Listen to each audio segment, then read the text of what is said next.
Hello. Hi. Hello, everybody, and Um, welcome to CLCI happy Live. spooky, happy We have spooky a season.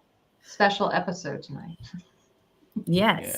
Yes, Sorry. What's so special? we're wrapping up Scary 101 this week.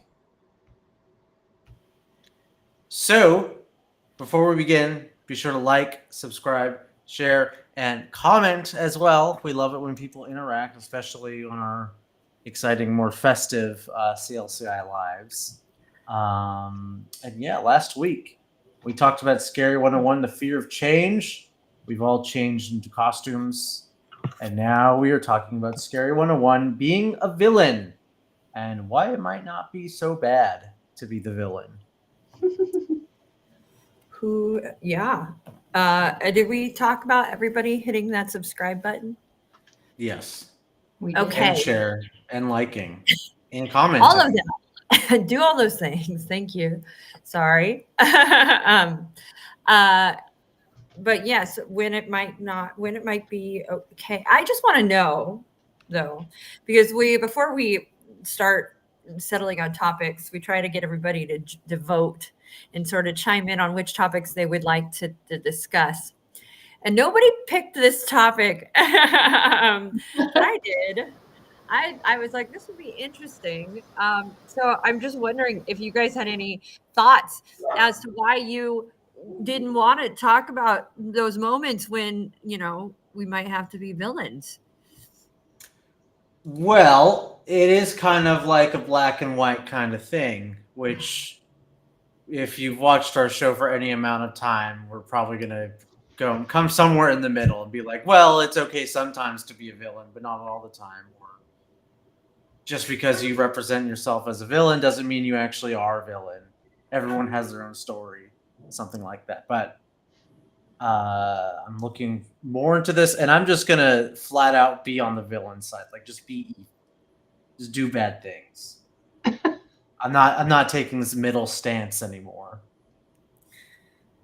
I don't think I was against this topic. I think there were probably just other topics that I was more into, but I actually like this topic a lot. Yeah, it turned out to like it.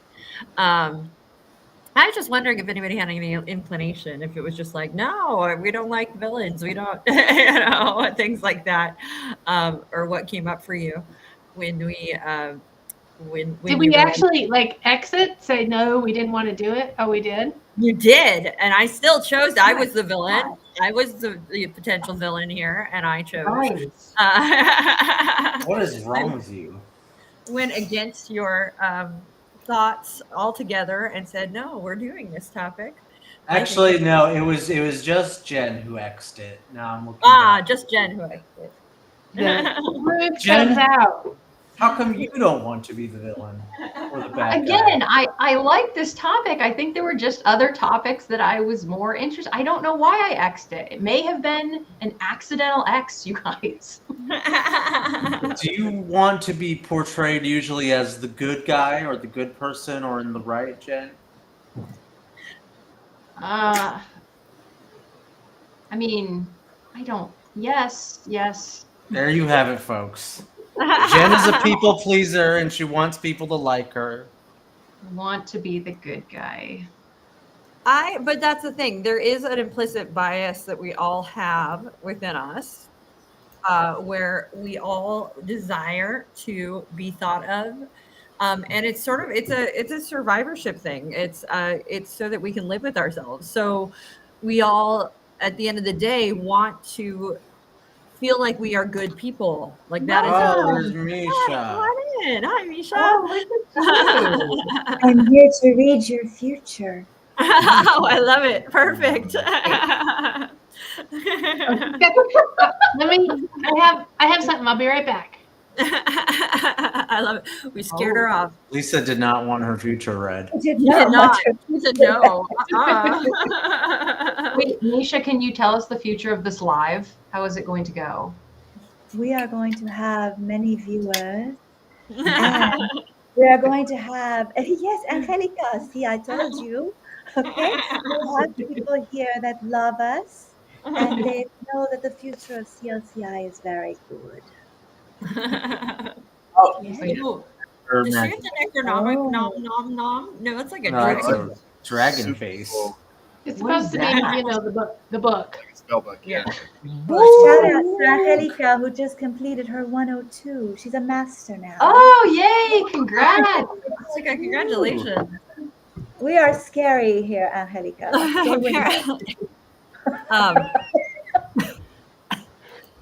so as I was saying, we all have this bias in us that we have to think of ourselves as good human beings, as good people, and it's important to our own mental health. So at the end of the day, there was in some of our research, there was a talk about there's a reason why we love villains in TV, but not in real life. But I think it's important to us just to sort of be able to live with ourselves, to not think of ourselves as, bad or negative people or villainous people. Before we get into when these things might come up, what do we mean when we say villain? Someone on the side of evil. Oh my goodness. Okay. You've been waiting all day just to say that, haven't you? Okay, villain. What is a villain? A villain, I kind of think of it as an antagonist, which is not the same thing. I'm just noting it's not the same thing, but when I think of villain, I think of antagonist. In every story, not every story, but in most stories, there's a protagonist who's trying to accomplish something, and then there's the antagonist who's trying to stop them from accomplishing that goal. And the villain is whoever that antagonist is. And in your life, you have villains who are trying to stop you from doing things you want, and they suck. And you'll probably say that they're stupid or mean or evil or bad in some way, and therefore they're the villain in your story. I'm really Yeah, I like simplifying things here, but that's what I think of when I think of villain. The bad guy in your story. I think that's a good summary. Yeah. Now, what makes someone a bad guy? And not a villain, not like an antagonist, just what makes them a bad guy? Are people bad because they're evil, or are they bad because they're misinformed or stupid or, selfish? Well, and I might add, are we defining them by their whole person or by potentially a behavior that really is the depth of who they are? Good point. I think that when you assign them the role of villain, you're describing their whole person when you're really just observing maybe a quality of them or a small piece of them. Which I think is the mistake of a large part of our culture, that you see a behavior and now you label the entire person under that behavior. And that's why coaching is so amazing. Because you get to go underneath it. What else do you guys think about when you think of villains? Shadow work. How so? Well, it's the part of us that we don't want to really acknowledge. Like a villain, we can sometimes have traits of a villain, but we don't usually let it out because we're mad and not in a what's it, anger, rage. There's the word I'm looking for. In a more rageful kind of behavior. So when we're talking about the practice of doing shadow work, though, what am I working on let's say I'm a client who's doing shadow work. What is my objective or goal when confronting the shadow? Peter Pan. What'd you say? You mean Jerome? I said we need to ask Peter Pan, Lisa. Some of it could just be to acknowledge its existence so that we know how to work within that guideline. Someone could be working on, identification of what it is, where it came from, to release it. I mean, it just really would depend on someone's perspective on what they wanted to do with that. So with shadow work, a lot of times it's what we do is it's the things we are avoiding, right? It's the parts of Yep. ourselves that we're not the proudest of. So we, ignore it, we put it aside, we set it off. And it spills out in the times when we're mad. Yeah. Yes. Mad stress in those moments where we can't sort of keep it at bay. And it works as a sort of a ticking time bomb a lot of times for us as well, because if we're not acknowledging it and doing work in that space, it comes out when we don't want it to, or we're not prepared for it to. So the act of doing shadow work, it sounds like this big, scary thing, or this big, but truthfully what it is just sort of facing the parts of ourselves we're not exactly thrilled about or proud of, or the villain is not the shadow, but it can be if you don't confront it and you don't acknowledge it. Mm-hmm. And if So it you is bring the it, shadow. well, no, you can bring it out into the light, and it's still the villainous aspect, but it's no longer part of the shadow. If you've gone through and already acknowledged it, now you're just being bad, and you know it's bad. Well, I mean, it's interesting too, because I think that one of the big things to and then maybe this is more of a philosophical discussion, right? Is beginning to be able to separate to some degree people's actions from from a human being, right? Like that's our black and white thinking. The villain concept is that this concept that anytime somebody is doing something that is bad or hurtful, that makes them a bad or hurtful person, or me a bad or hurtful person. But that's a very narrow lens, right? So that is from a single perspective, and we don't know the full picture. So there might be other pieces of that picture there that we're not acknowledging or looking at.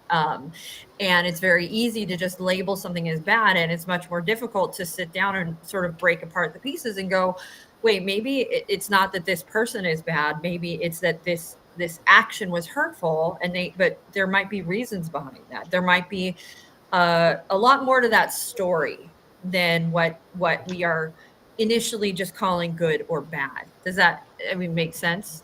Yes? Yeah, and maybe we're talking about maybe other people, but I'm going to bring it to ourselves, because that's really the only person the client can be coached on is themselves. They can't coach the ghost for other people. But a client might have an issue where it's like, I am trying to do something and I'm being represented by the people around me as the villain. I'm being made to look like the bad guy, and they're having a conflict where their intention, or whatever they intended to do, might have been good, but it was interpreted as bad, and they're trying to resolve that, or trying to deal with that in coaching. That could be one way that shows up. Bless you. Thank you. Sorry about that. So yes, and I guess I could ask a very obvious question, do you ever think there are times that people are absolutely evil or bad? I do. Are there those people? Who are those people? I mean, of course we can pull names. What are your thoughts? We got Jeffrey Dahmer, we have Hitler, maybe Genghis Khan. So they've done bad things, but you can still have a conversation with them. You can still have, there's people that have gone to prison and talked to these awful people, and they seem like everyday normal kind of people, but put them in a situation where it's their exact recipe for disaster and awful things happening. They seem to come alive in that space. So those and all bad situations can't be all bad, right? Go I ahead. guess so, but those situations are probably how most people would determine if you were a good or bad person. Like, it's not the situations where, it's kind of the more mundane aspects of life, you know. But when you have those moments, okay, now we can see whether or not you're a good or bad person. Oh, it turns out you do enjoy, being a serial killer and eating people. Yeah. We're pretty safe to call you a bad person. Now, Yeah. I'm being a little bit tongue in cheek, and I'm taking Yeah, the devil's advocate, where I am advocating for like a black and white, good and evil sort of thing. I'm not really bringing psychology into this so much, which I'm sure psychologists would disagree. But most people would interpret that action as pretty bad, pretty evil. And I'm not really in a position to argue with that. Now, what I can do if I'm a coach and a person is having this inner conflict about what kind of person they are, then we got something to work with. Because the person who is in a state of being uncomfortable with who they are or how they're perceived, they must have some way they want to be perceived, and we can work on that, as a coach. Brooke, you said earlier, most people want to be perceived as good. I want to tweak that, and I want to say most people want to be perceived as right and not good. They want to be perceived as correct or right in their actions or justified in their actions. And those things might make them good. They might not be, and people are okay with that, and it's why people should be okay with being seen as the villain, because sometimes the right thing is not the most ideal thing for everybody, or not the most pleasant thing for everyone. Thoughts? I feel like I want to hear everyone's stories of being a villain, even though they were doing what they thought was best or right. I actually had a conversation with my sister the other day about this because she came to me drained, just tired and out of it. And she came to me with, I guess, just trying to seek some reflection and maybe a little bit of advice.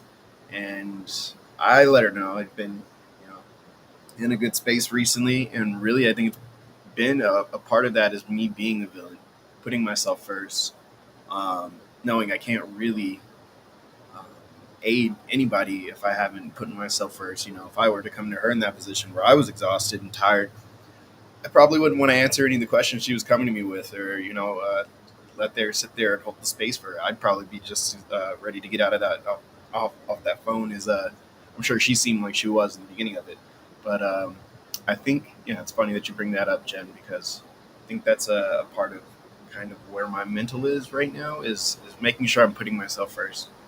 Otherwise, I can't really be there for anyone else. So there's no point. Jerome, I knew you were going to say that.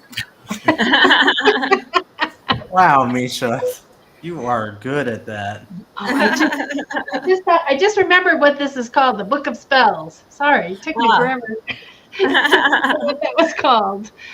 That's where you make everything happen. I don't think I have an example of where I felt like I on purpose was in that villain kind of space. I had felt like someone's put me in that space, that I'm the villain and they're the good guy. Does that count? I 100%. Yeah. That place where it was, I was being made out to be a villain, and it was honestly just a big misunderstanding. And that was tough. That was very, very tough. Well, thank you, John.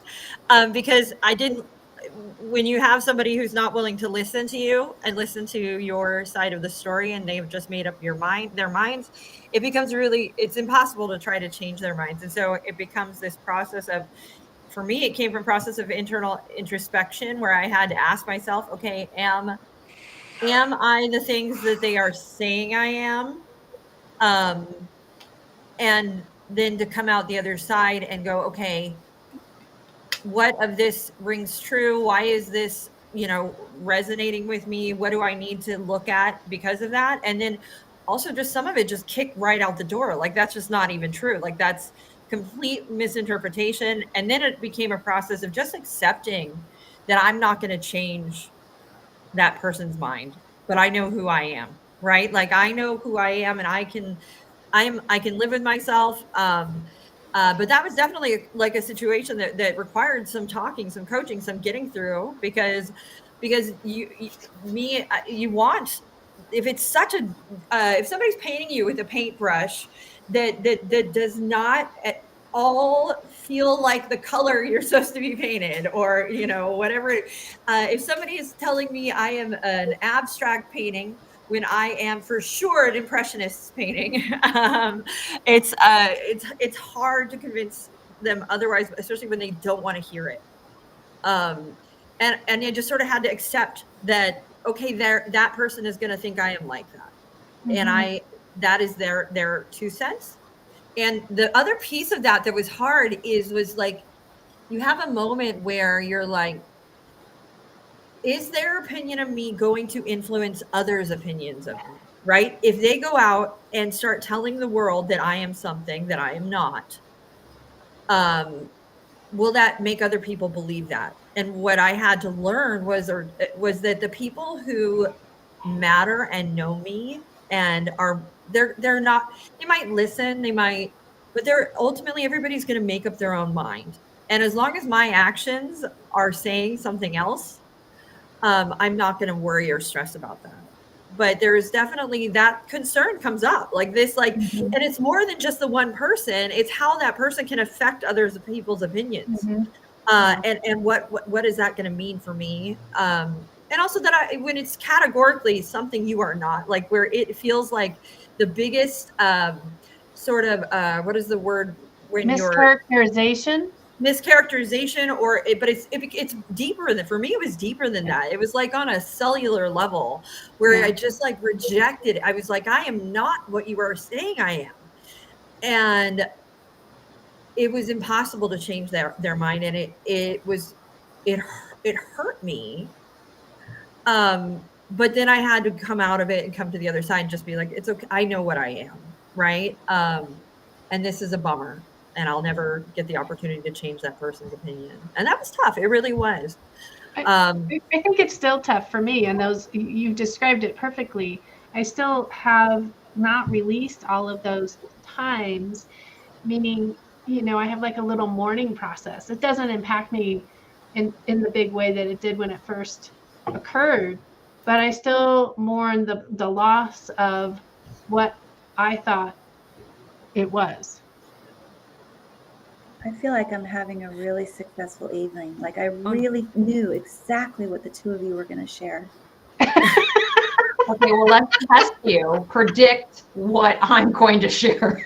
Oh no, that's not how it's done. That's not how it's Only done. after the fact. So you confirm it or But deny I'll add to the conversation. For those of us in the audience and also here on screen who have been parents, there are times where we are the villain in other people's That's right. lives, especially our children, right? We're saying, no, you can't do this. We don't want you to do this. We're trying to take care of and also protect in ways that are our responsibility to take care of and protect. But then there are also times in which maybe we're being too protective, right? And so we can be a villain that way as well. So or we're not being protective enough, right? Oops, I showed you my. Okay, so just knowing that I had to just be an acceptance that I was the quote unquote villain, and not argue about it or say no, I'm not. Yeah, I am right now. I'm your villain. I worked with a client once when they were a sophomore in high school, and they said all teachers and parents are here to destroy us. And it was a joke, but I'm like, well then. What about me? So we seem to work pretty well together. And the student said, yeah, but you're different. I said, I'm a parent and I'm also a teacher. It's like, oh my God, you're here to destroy me too. But then the student said, but you're my coach, and that's very different. Like, yeah, you're right. It is, right? Because I can't stand in the way of something happening here. That's your parents' job. That's what your teacher's job. So I think in a lot of ways when we're coaching, we need to support our clients to understand that sometimes they're seen as the villain, but it doesn't mean it's their whole identity. I had a moment, and it wasn't just being a parent, right? It was a moment where I had a family member who was having like struggling and having a serious struggle and had been struggling repeatedly. And there comes a point where you have to set boundaries, right? I had to set boundaries for myself.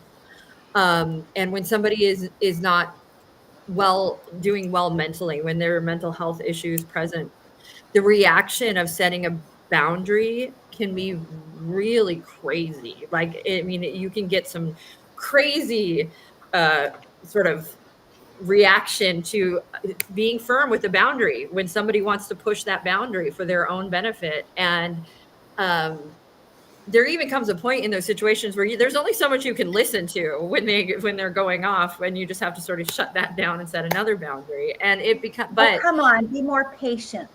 Be more patient. No. No. I knew you were going to say that. Okay.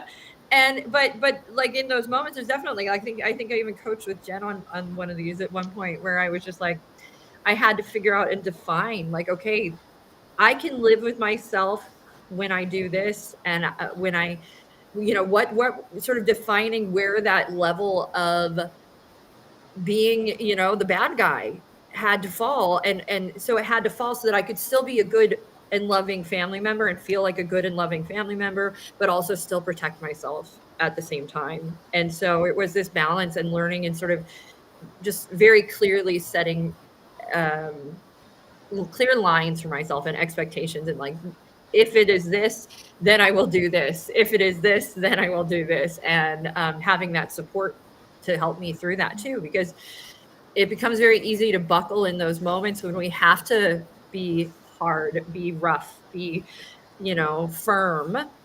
And it can be very easy to just want to switch into people pleaser mode, right? For a lot of us, it can be. And so keeping that people pleaser quieted down for me requires that I have accountability partners, people that I can check in with and go, okay, let me talk this through with you before I do anything or proceed, essentially.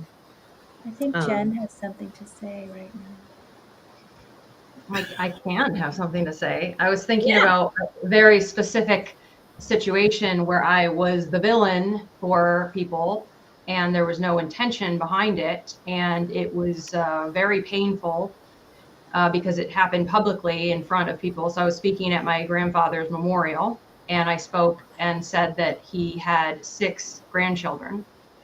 And I didn't know it at the time because I just wasn't thinking, but he actually has 7 because he has a step grandson. So I left out a child.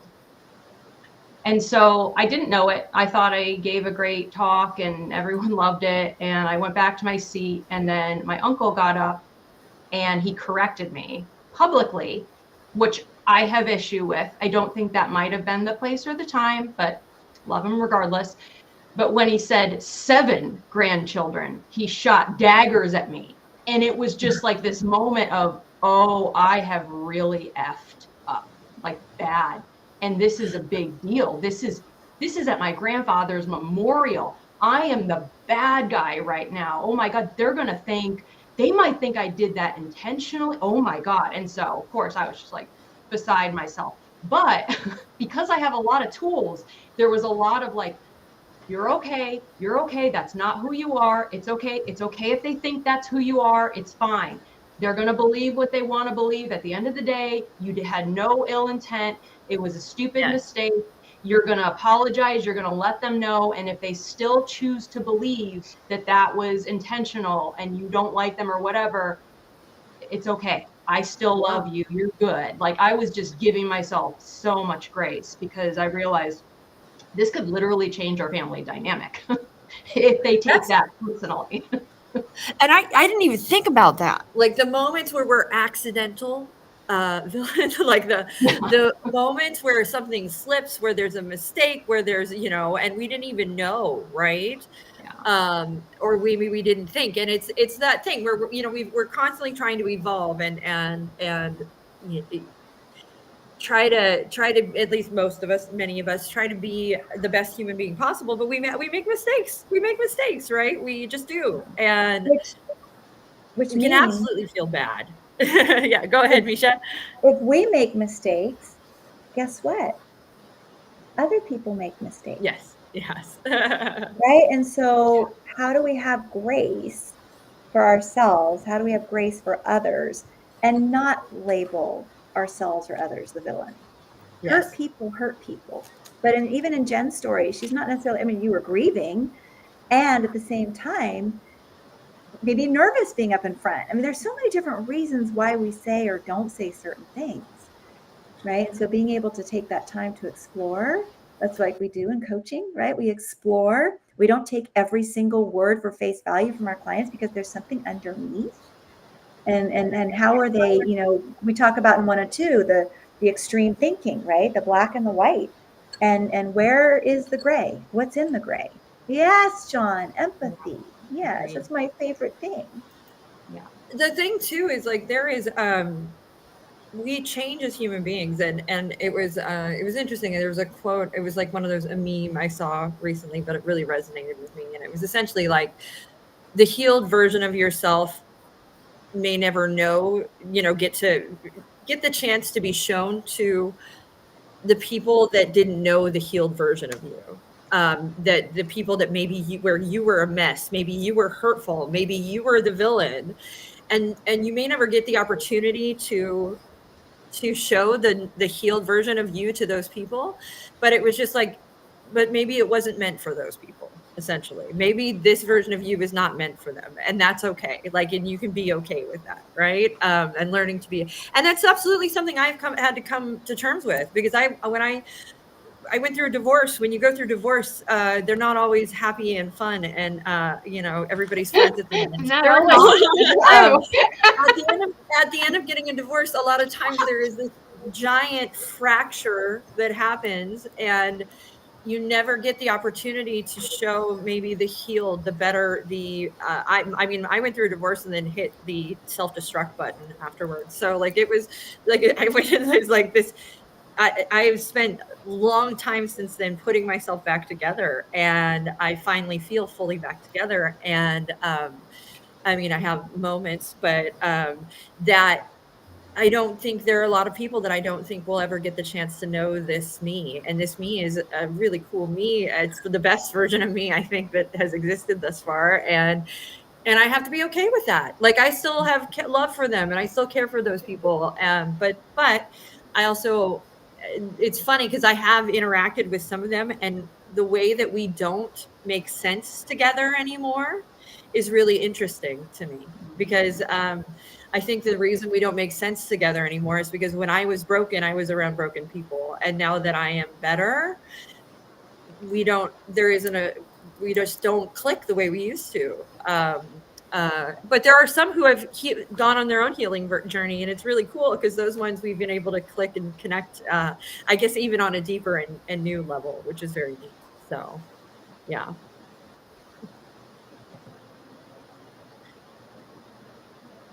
So circling back to this idea of coaching and bringing it into coaching, we've talked a little bit about how this comes up for our clients.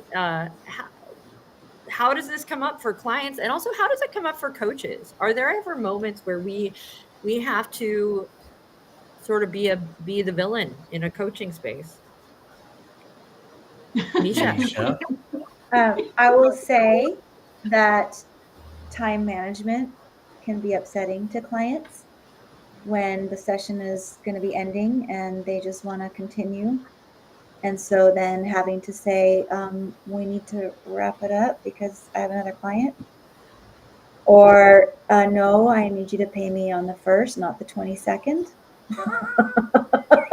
We can be perceived as villains, right? But not, I mean, if you have really good communication, which I really see for everybody, then it's okay. But I think that we become the villain when we're not consistent and we don't really offer clear expectations and boundaries in our service agreements and our relationships with our clients.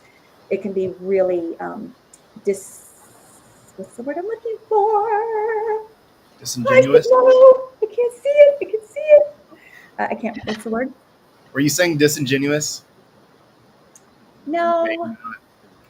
No, misleading. It's misleading. Like if we don't give them the information from the get-go, like a lot of coaches are great and they're excited about coaching, but they go out there and coach and then they don't have the boundaries. They don't have the service agreement in hand. They don't have the package pricing or whatever it is that you're doing, or it's 50 minutes, not at 60 minutes. And then you get to 55 minutes because you didn't clarify with your client that your session's done. Your clients are going to feel like it was misleading or there wasn't enough communication. And then you're going to be the bad guy. So it's like set yourself up for success so that you're not the bad guy. And that not only is the coaching fabulous, but you also have healthy boundaries that your clients are going to respect. That's misleading. That was the word. Rescheduling, cancellation policies, late policies, all of those areas are great things to define. And it also might be something you learn along the way, because it certainly was for me too, in the sense that I think those boundaries became more and more strict as I went along. Yeah. It was definitely messy for me in the beginning. And then it got very strict. And I actually had clients say, could we maybe take this part of the contract out? And I had to explore that and think about it. Like, why do I have this in there? It's for certain people. And really the relationship I'd had with them so far was like, yeah, I don't need this in there. And it worked out great. And it just relaxed them too. So being able to, go from that, oh, we talk about this in 101, are our boundaries, right? Firm, fair, and flexible. Right? Yep. I think for me, I do think that there are times in coaching where I have to be the villain, but like the nicest fairy tale version. So, and the reason I say this is because in real life, I'm not as direct as I am in coaching.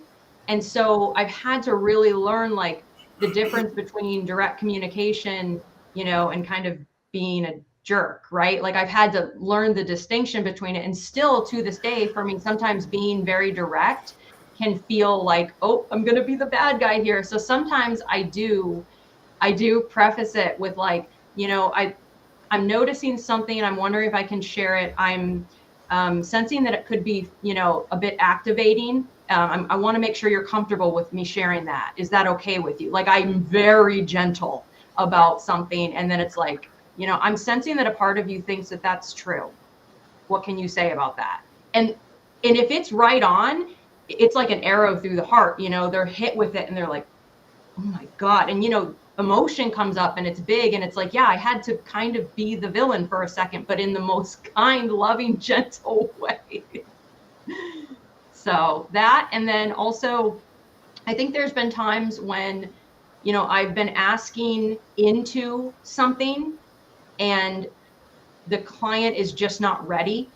And so they hit with what I would kind of call like a wall response of like, no, that's what it is. With like that stare of like, don't go any further. And I'm like, okay, I understand that's a cue. That means I need to, back off from whatever the line of questioning is. Again, that trauma-informed class helps with that kind of stuff. So, but yeah. So there's times I think that I've been the villain by being direct, and I've been the villain by asking deeper into something when the client's not yet ready. And I just didn't know that. And so they had to send a signal. Ironically, a lot of the times when they're not ready in that moment, either a next moment or later down.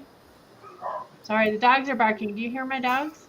Oh, yeah. I was looking all over my house like, I don't have any neighboring dogs. What's going on here? Yeah. Shout out to your dogs. Yeah. Somebody must have come to the door. One of her dogs is literally named Lucy, so her dogs are villains. Thank you, Lucy for John. Lucifer. You were here. Now I forgot what I was going to say, so I'm going to stop talking. Oh. All right. Well, this is time for a commercial break. Jen, how long did it take you to do your hair? It really looks good on you. I don't know about the this scars. is a wig. This is not my hair. I know. Oh, You're supposed to play with I was going it. to say, Misha, you think I got my hair done? And know how to curl? No. You can play with it, my dear. Oh, no. It took 2 seconds. 2 seconds. Hair under a wig. Yeah. 2 Okay. seconds. I also, I know there are moments, and I'm not going to say who or when or where or why, or I mean, I'm going to keep it relatively vague. But I know coaches that have experienced moments where the client became a villain to them. And they were trying to approach it with the most understanding as they could, but were met with somebody that was really going through some kind of something, and it ended up becoming a big, long, drawn out process. And it was essentially all related to boundaries, and it was related to this, in this very specific case, to a client that was violating that. We are just a coach. I am just a coach, and you are just my client. And they were taking it to spaces that were not comfortable or safe for the coach, where the coach did not feel safe or comfortable and was not feeling safe or comfortable in that space anymore. And then when severing the ties of that relationship of the coach client, got a really bad reaction that just sort of became much more drawn out than what the coach thought it would have been. They had hoped it would be a quick end, and it didn't end up going that way, and it became very kind of out of control and crazy. And that those things can happen, right? The coach did the right thing in that space, ended the relationship, and I think the greatest thing, even for the coach that I'm thinking of specifically, was that they the whole time had empathy and sympathy for the client, and it was actually kind of distraught with not knowing or how to help further, but having to remove themselves from the situation entirely because it was no longer safe for the coach to stay in that situation, but still maintaining a sense of empathy. And that, I'm not even going to say the client was being a villain in that space, but it definitely still felt like an attack. It felt like all of these things, and lots of emotion can come up, and those are not the most pleasant places to be, but it's something that happens. There's a natural inclination, especially when you have maybe clients, for us to maybe develop feelings or towards somebody that is helping us, right? Develop feelings that go beyond a platonic, neutral client coach relationship, and to want more, even maybe just want more as a friend. I want more, want to be a friend, want to be, blur those lines. And it's not, truthfully, not the best thing to do. And it can result in both parties maybe feeling like they are the bad guy in that moment. Well, and it's also not a balanced relationship either. Yeah. Yes. But that's, again, making sure we're drawing very clear boundaries from the start, right? Have you ever had any moments where you had to just sort of go, we can't go there. This is just coach client. We can't be friends. We can't be. Have you had those moments with clients before? Yes. I have. I've had everything that you and Jen have described so far. I had some sort of experience with those. And frankly, if on the outside world, not in the coaching world, right? On the outside world, I would love to be friends with them. But I can't go there. I can't go to dinner with them. I can't join them at a game. It's just not, I can appreciate it. I can honor the feeling of them enjoying the growth that they experience from a coaching session, but I'm not their friend. And that's the line that has to be drawn. And that having that conversation can be so uncomfortable and not just it's like breaking up with somebody, and we're not breaking up. Yeah. Right. I mean, when I was a teacher, I had to tell my students that all the time. They're wanting companionship, they're wanting care, they want connection. But I'm here, but I'm not your friend. I have to have that delineation, right? The other thing that came to mind is when we're teaching 101 and 102, a lot of the students ask the questions like, what happens if you get a client who's completely at odds with your way of thinking, your philosophies in life, your values? And how can we as coaches not make them a villain because of that, right? I mean, generally they won't find us. They'll find other people who really resonate with them, right? But that's not always the case. Sometimes Right. we will have clients that want to work with us because of our specialty, but we are complete opposites or extremes in the way we think about the world or politics or whatever it is. And so I think that the challenge is asking ourselves as a coach, can I really work with this person and be in integrity to the coaching industry? And if not, then I really need to pass them on to someone else or offer another idea. Can I be in integrity with it? Okay, great. If I can, then it's about checking myself regularly. Like, how can I be of service to this person as their coach, knowing that we are on two opposite extremes? And it is hard. I've had a couple clients and it is hard, but I try to remember that they're not a villain necessarily because of the way they think. Sometimes it's an upbringing, sometimes it's a brainwashing. Oh, sorry, did I say that? Yes, I did. Oops, I have my so just kind of, I think it's going back to that empathy of who am I, who are they? And if it's truly something that doesn't feel aligned, having the integrity to quote unquote be the villain to say we can't have this coaching relationship. So there's an interesting example from an article that I read, and I think it was like maybe a few months ago or a year ago, that ICF put out and gave out these very sort of taboo situations. And one that comes to mind is you have a gentleman who has a wife and he has a mistress, and he has no desire whatsoever to sever either relationship, right? So he's completely content to have a wife and have a mistress.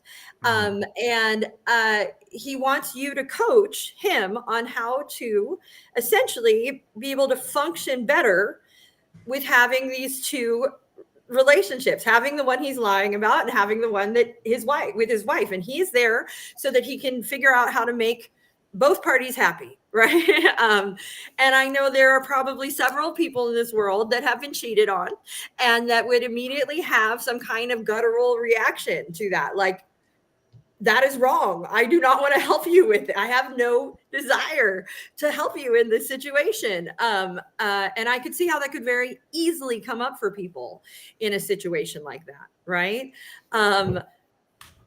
And so that, like Misha said, it's where you have to ask yourself, can I coach in this situation with integrity? Can I go home and be okay with this at the end of the day? Which I think ICF gives you the out for that in the They code do, of yeah. ethics, where it's just like you should actively do good, not just avoid doing harm. So a coach who's uncomfortable with that situation could be like, I'm actively doing good by not coaching this person, and there's your free hall pass where you can sleep at night. Yeah. Now, as a consummate professional, I would coach this person and see them through the entire coaching relationship with no qualms because I'm a professional. But you have that option and you have that out as well to just sidestep the relationship. 100%. Do we have any other thoughts about this being a villain, this being bad, this being what are we? I think we can start to bring this to final thoughts. Yeah. I think you guys have mentioned boundaries several A lot. times. Yes. Tell me what a boundaries, if you were thinking about a boundary, what is it? What is a boundary to you? A non-negotiable for me. What does that mean though? How do you uphold So that boundary? Yeah. a non-negotiable for me is to the one that just comes to mind is I have to be in the gym at least 5 times a week, and if something gets in the way of that, my non-negotiable takes presidency. Like I mentioned earlier, if I'm not taking care of myself, it's going to be more difficult for me to kind of just move throughout life and be there for other people like I want to be. So that's you holding yourself accountable. What if you're in a relationship and trying to make sure that you are still holding yourself accountable? How does that look? Still a non-negotiable. We're going to have to discuss as to how that fits as far as the relationship is concerned into my life. but if you want me to be a part of your life, you have to understand that that's something that is a requirement for me to be there for you. So if I say XYZ is what is my boundary and I really got to stick to this boundary, XYZ is really important to me, I've explained it to you, we're in a relationship, whose job is it to follow up with that boundary? What do you mean by that follow-up? Yeah. So A coach would be nice, but that would be. Are you talking about like when my boundary is being crossed, whose job is it to follow up? It would be my job because I'm the one who's setting the boundary. The other person's not inside of my head. Even if I explicitly told them the boundary, they're not in my head and they're not seeing the boundary the same way that I am seeing clearly. So it's my job to reassert this is a boundary. You crossed it. Now I see boundaries a little bit differently. They're more like if-then statements. Yeah. If you do this, then this will happen, and I'm not diverting from this course of action. It's just going to happen, and that's my boundary. Compromising on the boundary would be doing something else. Well, I think that there absolutely are firm boundaries, and then, but I also think that it is up to me to uphold them. However, it can be exhausting if you have to keep upholding a boundary, right? You hope that they can be respected, right? And you're not going to be in a situation where somebody's repeatedly pressing against your boundaries, like you're just over and over pressing and pushing and pressing and pushing into your boundaries. That for me is eventually going to just result in no more relationship with that person, because it's exhausting to have to keep upholding and reminding, and it comes up to a point where it becomes too much. Like I cannot. I've told you so many times, this many times, and at this point, you are not changing your action. You keep smashing into my boundary or smashing through it, and now I have to change something. Right at this point, you're not respecting it, so something pivotal has to change, and that's going to be, no more communication, no more interaction, something along those lines most likely is going to happen. Because I don't want to be in spaces where I'm constantly having to,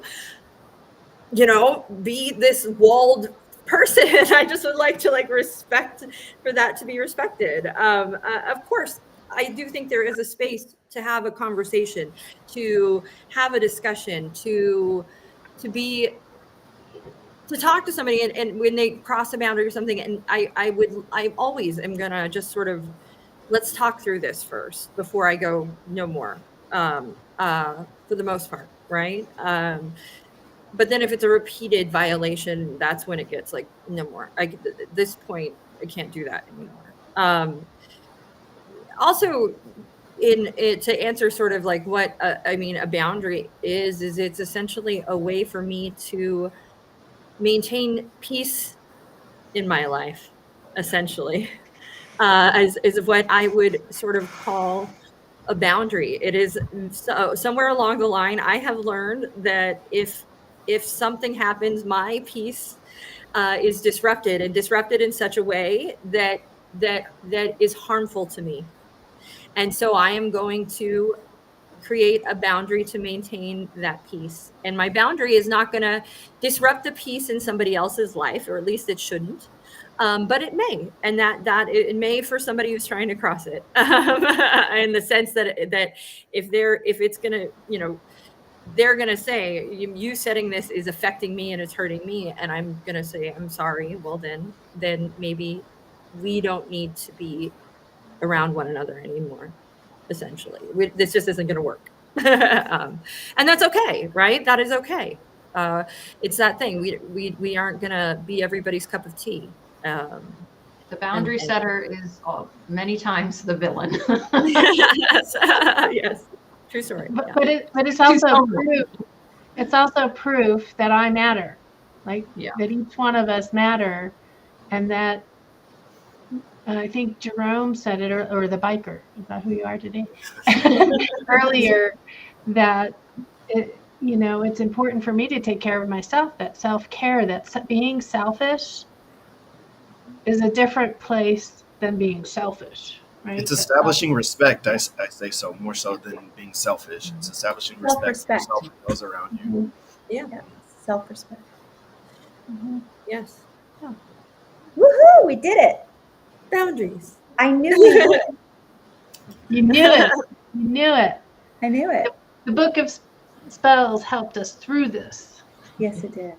It did. Sad we have to move on to something not spooky next week. No Yeah, more what's our spooky. No What's our costumes. So I'm gonna be the villain on that one. I can't wait till it's over. Halloween is fun for little kids when it's all like fairies and princes and stuff, but I don't like the scary stuff. I really Yeah. don't like the scary I stuff. don't like the scary stuff either. Brooke Some of the does. houses My that I brother walk loves past, it. yeah, some of the houses I walk past, I'm like, oh my God, you're gonna give me nightmares. I Yeah. gotta look the other way. Yeah. So anyways, I'm being the villain on that one. We went to a haunted house that was 35 minutes of just sanctioned torture. Essentially, Oh we my got God. we got shocked. We got pelted with projectiles. Anthony had his head shaved. We Did had you sign like a waiver before yeah, you we went signed, in? we signed away. Yeah, and they We weren't got like there's signs suffocated? everywhere. You But will. what we if they got actually hurt suffocated. you? What? What if they actually hurt you? Then They're what like, do you they do? do. That is do. what You happens. get- They hurt we you.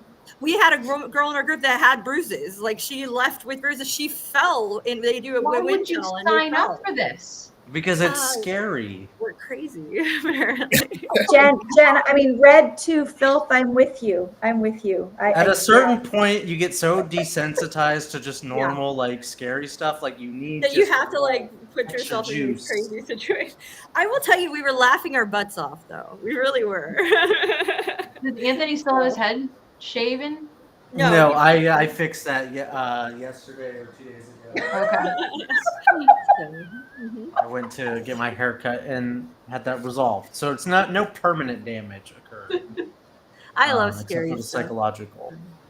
I Yeah, think maybe scary stuff one is day cool. we'll all get together and I'm the go only do a one in my haunt. family that doesn't. What'd you say, Anthony, Hmm? what'd you say? Roger? Oh, I said Roger? maybe one day we'll all get together and do a haunt together. Yeah, it's the CLCI. I have boundaries.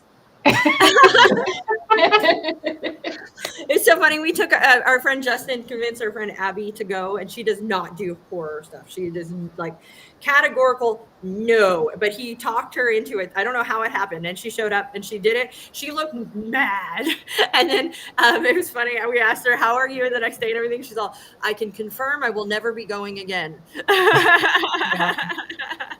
I'm with Abby. Yeah. Same. I'm not going to push her boundary. Well, I hope everybody who's watching had a wonderful experience talking about villains. Yeah. I see no villains in your future. Yet. Yes. All right. Thank you, guys. All right. Like, Bye. And comment, also, share. if you want to learn, like, subscribe, comment, share. And if you want to take our classes and learn not how to be the villain, but how to be a coach, then take Coaching 101 and 102 and our new mentor coaching cohorts as well. Misha will be your mentor coach. And they'll fill quickly. They'll fill So, quickly, so get in please there. sign up.